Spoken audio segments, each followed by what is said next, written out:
Hello students, welcome again मेरे channel विजय nursing classes. तो dear students, आज की क्लास में डिस्कस करेंगे हम राइनाइटिस के बारे में। Rhinitis is irritation and inflammation of mucous membrane of the nose. यानी जब भी हमारे नोज़ की जो म्यूकस मेम्ब्रेन होती है, इसमें आपका इरिटेशन होता है या इन्फ्लामेशन हो जाता है, तो इसी को हम आपका राइनाइटिस बोलते हैं। और डियर स्टूडेंट्स, जो आपका राइनाइटिस होता है, इसमें मोस्टली हमको रनी नोज़ देखने को मिलता है। आपके नोज़ में कंजेशन भी आपका डेवलप हो जाता है। और राइनाइटिस जो होता है, ये मोस्टली हमारे जो कॉमन कोल्ड होता है, एलर्जीज होते हैं और आपकी जो नोज़ की जो स्ट्रक्चर एबनॉर्मलिटीज़ होती हैं, इसके थ्रू आपका डेवलप होता है। इसके अलावा जो राइनाइटिस होता है, इसको हम कोराइजा के नाम से भी जानते हैं। और ये जो आपका राइनाइटिस होता है, ये ऑलमोस्ट जो ऑल एज ग्रुप्स होते हैं, उसको आपका अफेक्ट करता है। इसके अलावा जो राइनाइटिस होता है, ये हमारे जो ब्रीदिंग पैटर्न्स होते हैं, उसको भी आपका इम्पैक्ट करता है। स्लीप पैटर्न को भी इम्पैक्ट करता है और आपकी जो क्वालिटी ऑफ लाइफ होती है, इसको भी आपका इम्पैक्ट करता है, इसके अंदर इंटरफेयर करता है। नेक्स्ट हम बात करते हैं राइनाइटिस के क्लासिफिकेशन के बारे में। तो डिएशन जो आपका राइनाइटिस होता है, मेनली 3 टाइप का है: acute rhinitis, and allergic rhinitis और आपका क्रोनिक राइनाइटिस। तो फर्स्टली हम बात करते हैं एक्यूट राइनाइटिस के बारे में।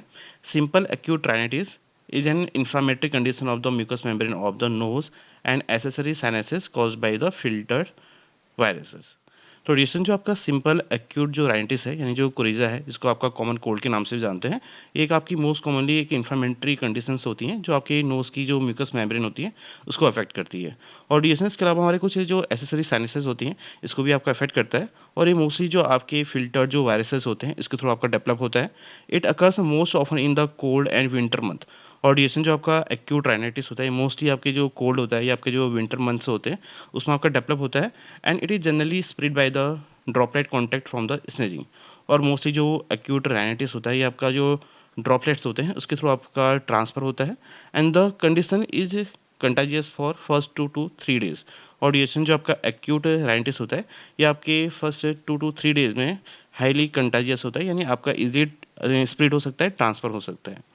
नेक्स्ट हम बात करते हैं एलर्जी के राइनाइटिस के बारे में। तो डिएशन जो आपका एलर्जिक राइनाइटिस होता है, इसको आपका हे फीवर भी हम बोलते हैं। It is a type 1 hypersensitivity reaction which develops as a result of inhaled allergens। तो डिएशन जो आपका एलर्जिक राइनाइटिस होता है, ये आपका टाइप 1 हाइपर सेंसिटिविटी जो रिएक्शंस होती हैं, और आपका मोस्टली ये जो इनहेल्ड आपके एलर्जेंस होते हैं, उसके थ्रू आपका डेवलप होता है। नेक्स्ट हम बात करते हैं क्रोनिक राइनाइटिस के बारे में। It is a chronic inflammation of the mucous membrane of the nose. और ड्यूरेशन जो आपका क्रोनिक राइनाइटिस होता है, इसमें आपकी जो नोज़ की म्यूकस मेम्ब्रेन होती है, उसमें आपका क्रोनिक इन्फ्लामेशन डेवलप हो जाता है। और साथ में इसमें आपके जो नेजल म्यूकस जो सिक्रेशन होता है, वो भी आपका इंक्रीज हो जाता है। और ये मोस्टली जो आपके एक्यूट राइनाइटिस होता है या आपका जो एक्यूट इन्फेक्शंस होते हैं, इसके जो रिपीटेड बाउट्स होते हैं, उसके थ्रू आपका डेवलप होता है। इसके अलावा ये हमारे जो एलर्जीज़ होते हैं और आपका जो वेजो मोटर जो राइनाइटिस होता है, इसके थ्रू भी आपका डेवलप होता है। इसके अलावा ये हमारे जो अदर डिजीज़ होते हैं, जैसे कि आपका हाइपरट्रॉफिक जो राइनाइटिस होता है, और आपका राइनाइटिस सी का होता है, और आपका एट्रोपिक राइनाइटिस यानी जो आपका राइनाइटिस कैसियोसा होता है, इससे आपका रिलेटेड रहता है। नेक्स्ट हम बात करते हैं इसके जो रिस्क फैक्टर हैं, इसके बारे में। तो डिएशन जो आपका राइनाइटिस होता है, हमारे जो इन्वायरमेंटल फैक्टर्स होते हैं, इसके थ्रू आपका डेवलप हो सकता है। इसके अलावा मान लो जो आपका इम्यून सिस्टम है, वो वीक होता है, उसके थ्रू भी आपका डेवलप हो सकता है। और जो सर्टेन इन्फेक्शंस होते हैं, फूड बेवरेज होते हैं, और आपके जो एलर्जिक राइनाइटिस होता है, आपका हेरिडिटी भी आपका डेवलप हो सकता है। इसके अलावा जो एयर पॉल्यूशन होता है, स्मोक होता है, और आपका जो पैसिव स्मोकिंग होता है, इसके थ्रू भी आपका डेवलप हो सकता है। इसके अलावा जो आपके सीजनल चेंजेस जो आते हैं, यानी जो आपके वेदर चेंज होते हैं, उसके थ्रू भी आपका डेवलप हो सकता है। नेक्स्ट हम डिस्कस करते हैं जो आपका राइनाइटिस के जो मेन कॉजेज है, इटियोलॉजी है, इसके बारे में। तो फर्स्ट हम बात करते हैं जो आपका एलर्जिक कॉजेज है, यानी जो आपका एलर्जिक राइनाइटिस है, ये कैसे डेवलप होता है। तो ड्यूरेशन जैसे हमारे एलर्जेंस होते हैं, जैसे कि पोलन हो गया, डस्ट माइट्स होता है, एनिमल डेंडर्स होते हैं, मोल्ड स्पोर्स होते हैं, इसके थ्रू आपका जो एलर्जिक राइनाइटिस होता है, डेवलप हो सकता है। इसके अलावा हमारे जो इन्फेक्शियस जो कॉज होते हैं, जैसे कि आपके वायरसेस हो गए, बैक्टीरियाज हो गए, ये भी हमारा जो राइनाइटिस होता है, उसको डेवलप करने में हेल्प करता है। बात करें वायरसेस के बारे में, इसमें आपका जो राइनो वायरस होता है, इन्फ्लुएंजा वायरस होता है, इसके थ्रू आपका राइनाइटिस डेवलप हो सकता है। नेक्स्ट हमारा आता है इन्वायरमेंटल कॉज, जैसे कि आपका स्मोक हो गया, स्ट्रॉन्ग ऑडर हो गया, एयर पॉल्यूशन, ये भी हमारा राइनाइटिस को डेवलप कर सकता है। इसके अलावा अदर कॉजेज में हमारे, जैसे कि हमारा हार्मोनल इम्बैलेंस हो जाता है, या आपके कुछ मेडिकेशंस होते हैं, कोल्ड वेदर हो गया, या फिर आपके कुछ इन्फेक्शंस होते हैं, जैसे कि साइनसाइटिस हो गया, और आपका एडिनोइटिस जो होता है, इसके थ्रू भी आपका जो राइनाइटिस होता है, डेवलप हो सकता है। नेक्स्ट हम डिस्कस करते हैं पैथोफिजियोलॉजी ऑफ राइनाइटिस के बारे में।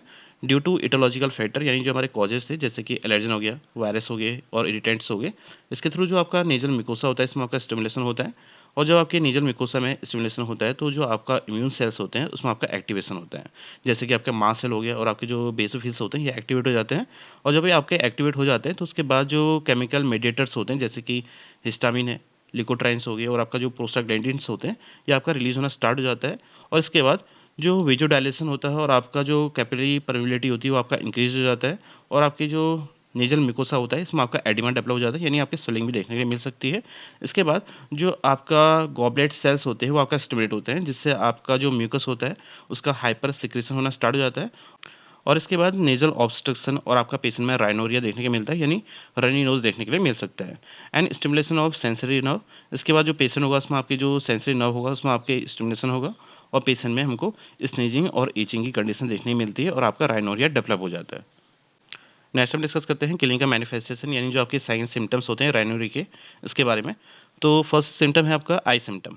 तो ड्यूरेशन जो आपका एक्यूट राइनिटिस है इसमें आपका अर्ली फेज में टीयरिंग देखने को मिलेगा और जो आपका एलर्जी के राइनिटिस होता है इसमें आपका टीयरिंग और ईचिंग दोनों देखने को मिलता है, जबकि जो क्रोनिक राइनिटिस होता है इसमें आपकी कोई भी टीयरिंग देखने को नहीं मिलेगा। नेक्स्ट आपका जो सिम्टम है वो आपका है हेडेक, यानी जो आपका हेडेक होगा वो आपके एक्यूट एलर्जिक और जो क्रोनिक राइनिटिस है इसमें जनरलाइज रहेगा, इसमें आपको कॉमनली देखने को मिलता है। नेक्स्ट बात करते हैं हम आपका नेजल डिस्चार्ज और राइनोरिया के बारे में।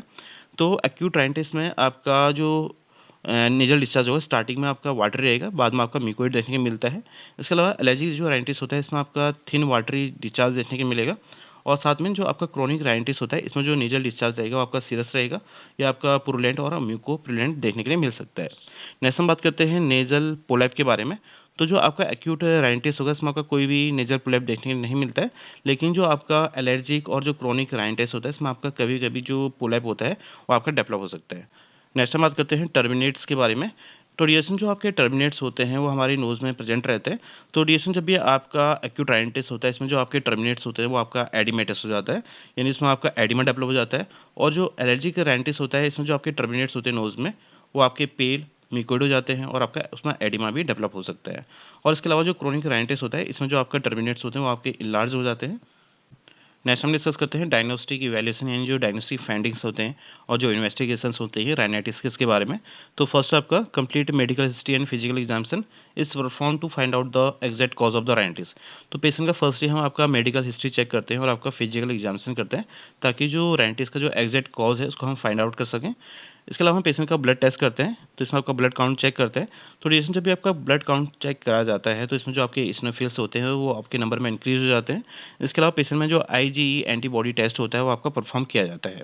इसके अलावा पेशेंट में रेडियो एलर्जो सॉर्बेंट जो टेस्ट होता है उसको परफॉर्म किया जाता है ताकि जो आपके एलर्जेंस होते हैं यानी जो स्पेसिफिक आईजीई जो टीटर्स होते हैं उसको प्रॉपरली हम डिटरमाइन कर सकें। इसके अलावा पेशेंट में आपका स्किन प्रिक टेस्ट परफॉर्म करते हैं।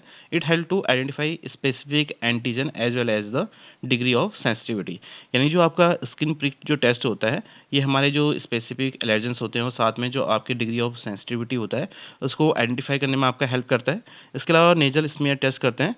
इट रिवील्स इंक्रीज्ड इसिनोफिल्स, और साथ में जो आपका नेजल स्मीयर जो टेस्ट होता है इसके थ्रू जो आपके इंक्रीज जो इसिनोफिल्स होते हैं उसको हम फाइंड आउट कर सकते हैं।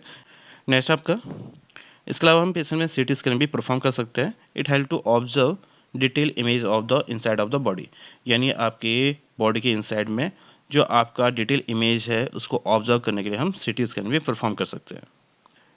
नेक्स्ट हम डिस्कस करते हैं मेडिकल मैनेजमेंट ऑफ राइनिटिस के बारे में। तो रिएक्शन जो आपका राइनिटिस है इसको ट्रीट करने के लिए हम पेशेंट को एंटीबायोटिक्स देते हैं ताकि जो आपका इन्फेक्शन है उसको ट्रीट किया जा सके। तो इसमें जो आपके एंटीबायोटिक्स होते हैं जैसे कि आपका एमोक्सिसिलिन हो गया, सिप्रोक्सिम हो गया, सिफोडॉक्सिम हो गया, ये आपका एंटीबायोटिक पेशेंट को प्रोवाइड किया जाता है।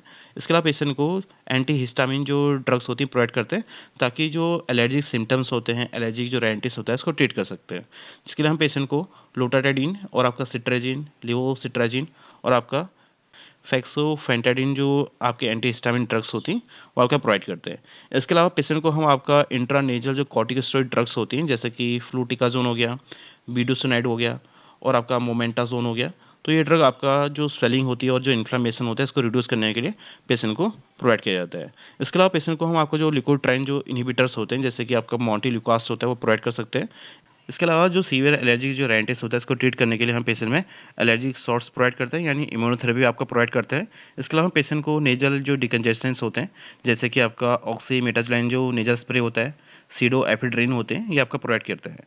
एंड नेजल पोलैप और हाइपर प्लास्टिक टिश्यू में रिक्वायर्स सर्जिकल रिमूवल। मान लो पेशेंट में आपका नेजल पोलैप डेवलप है या आपका हाइपर प्लास्टिक जो टिश्यूज है आपका प्रेजेंट है, तो उसको ट्रीट करने के लिए हम सर्जिकल ट्रीटमेंट प्रोवाइड करते हैं। इसके अलावा पेशेंट में हम कुछ सपोर्टिव जो ट्रीटमेंट्स होते हैं, जैसे कि स्टीम इन्हेलेशन हो गया, और आपका जो स्लैन नेजल इरिगेशंस होते हैं, और आपके जो एलर्जेंस होते हैं, इसको अवॉइड करके पेशेंट को प्रोटेक्ट कर सकते हैं और सपोर्टिव मेजर्स प्रोवाइड कर सकते हैं।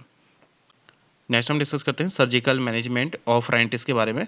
तो ड्यूरेशन जब भी हमारे स्ट्रक्चर कोई एबनॉर्मलिटीज़ है या आपके कोई कॉम्प्लिकेशन डेवलप हो रहे हैं, तो इसको ट्रीट करने के लिए आपका सर्जिकल ट्रीटमेंट किया जाता है। जैसे कि फर्स्ट है आपका septoplasty, done for correction of the डायबिटेड नेजल सेप्टम, यानी जो आपका डायबिटेड जो नेजल सेप्टम होता है, इसको ट्रीट करने के लिए पेशेंट में सेप्टोप्लास्टी किया जाता है। और आपका नेक्स्ट सर्जरी है टर्बिनेक्टमी, या हम बोल सकते हैं turbinoplasty. It is done for reduction of the enlarge turbinates, यानी जो पेशेंट के नोज़ में जो आपके टर्मिनेट्स होते हैं, वो जब आपका इनलार्ज हो जाते हैं, तो उसको रिड्यूस करने के लिए टर्बिनोप्लास्टी या आपका जो टर्बिनेक्टमी होता है परफॉर्म किया जाता है। नेक्स्ट आपका पॉलीपेक्टमी, रिमूवल ऑफ द नेजल पोलैप, यानी जब आपके नोज़ में कोई पोलैप डेवलप है, इसको जो आपका रिमूव करते हैं, तो उस प्रोसीजर को बोलते हैं आपका पॉलीपेक्टमी। नेक्स्ट आपका फंक्शनल एंडोस्कोपिक साइनस सर्जरी, यानी FESS पेशेंट में परफॉर्म किया जाता है to improve sinus drainage in chronic conditions, यानी आपका राइनिटिस का क्रोनिक कंडीशन डेवलप हो गया है, क्रोनिक राइनिटिस है, तो उसको ट्रीट करने के लिए पेशेंट में हम फंक्शनल एंडोस्कोपिक साइनस सर्जरी करते हैं, जिससे कि आपका जो पेशेंट का जो साइनस ड्रेनेज है वो कम्प्लीटली आपका रिमूव हो सके। नेक्स्ट हम बात करते हैं कॉम्प्लिकेशंस ऑफ राइनिटिस के बारे में। तो ड्यूरेशन मान लो जो पेशेंट है उसमें आपका राइनिटिस टाइम पर ट्रीट नहीं हो पाया, आपका क्रोनिक राइनिटिस डेवलप हो चुका है, तो पेशेंट में हमारे कुछ कॉम्प्लिकेशंस देखने को मिल सकते हैं। जैसे कि पेशेंट में आपका साइनसाइटिस डेवलप हो सकता है, और आपका ओटाइटिस मीडिया डेवलप हो सकता है, और आपका जो यूस्टेशियन ट्यूब है उसमें आपका डिसफंक्शन यानी ऑब्स्ट्रक्शन भी देखने को मिल सकता है, और पेशेंट में स्लीप डिस्टर्बेंस देखने को मिल सकता है, और डिफिकल्टी इन ब्रीदिंग देखने को मिल सकता है, और एनाफाइलैक्सिस डेवलप हो सकता है पेशेंट में, और पेशेंट में जो नेजल पोलैप होता है वो भी आपका डेवलप हो सकता है।